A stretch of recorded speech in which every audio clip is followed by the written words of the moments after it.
नमस्कार, आप देख रहे हैं वीके न्यूज और मैं हूं आपके साथ मयंक गौर। तेलंगाना में तीसरी बार विधानसभा चुनाव होने जा रहे हैं जो अब अपने पीक पॉइंट पर है।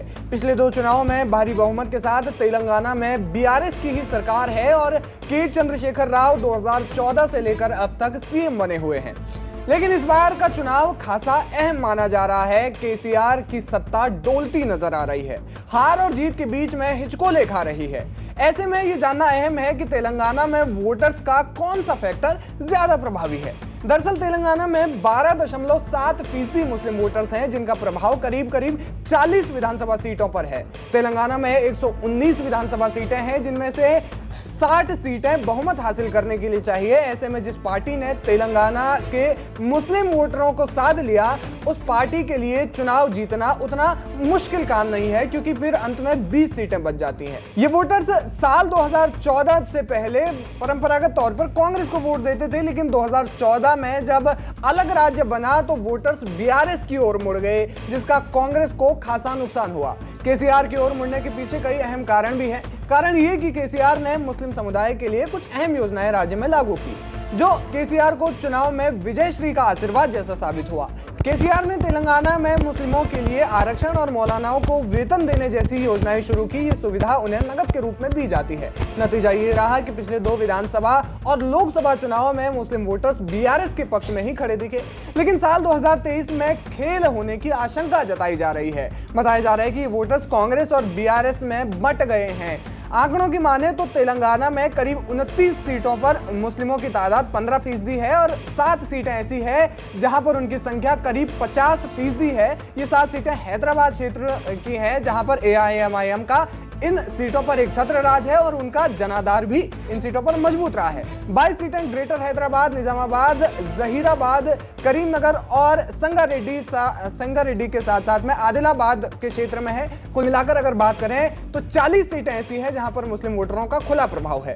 अब इन 40 में से 9 सीटों पर एआईएमआईएम इस बार चुनाव लड़ रही है, यानी कि 31 सीटों पर बीआरएस इन वोटरों को साधने की कोशिश करेगी। साथ ही कांग्रेस भी इस रेस में है। मतलब साफ है कि वोटर्स तो बंटेंगे और ज्यादा किस ओर जाएंगे ये 3 दिसंबर को तय हो जाएगा।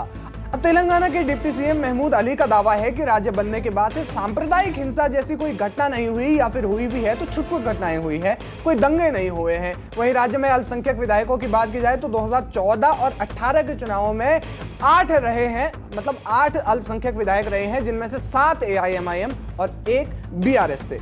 अब रिपोर्ट्स बताती हैं कि तेलंगाना में मुस्लिम वोटर्स इस बार बीआरएस से नाराज चल रहे हैं, लेकिन इस बात का आधार भी है। आधार ये कि दिल्ली में शराब घोटाले मामले में पूछताछ चल रही है, जांच चल रही है। ईडी ने इस मामले में बीआरएस के कई नेताओं के ठिकानों पर भी छापा मारा। बीजेपी भी खासी हमलावर इस दौरान रही। बाद में अचानक रेड बंद हो गई। चर्चा होने लगी कि बीआरएस बीजेपी में समझौता हो गया है। ये मुद्दा मुस्लिम वोटर्स को बीआरएस के खिलाफ ले गया। वहीं दूसरी ओर कर्नाटक में कांग्रेस ने जिस प्रकार से जीत दर्ज की, उसका असर मुस्लिम वोटर्स को कांग्रेस की ओर ले जा रहा है।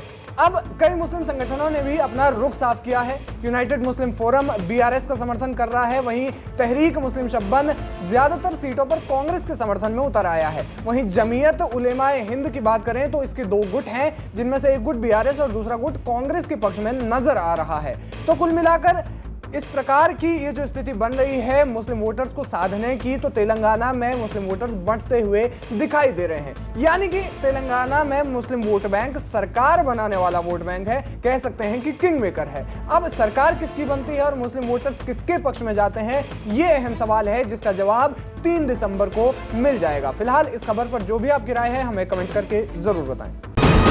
वीके न्यूज, राष्ट्र के नाम।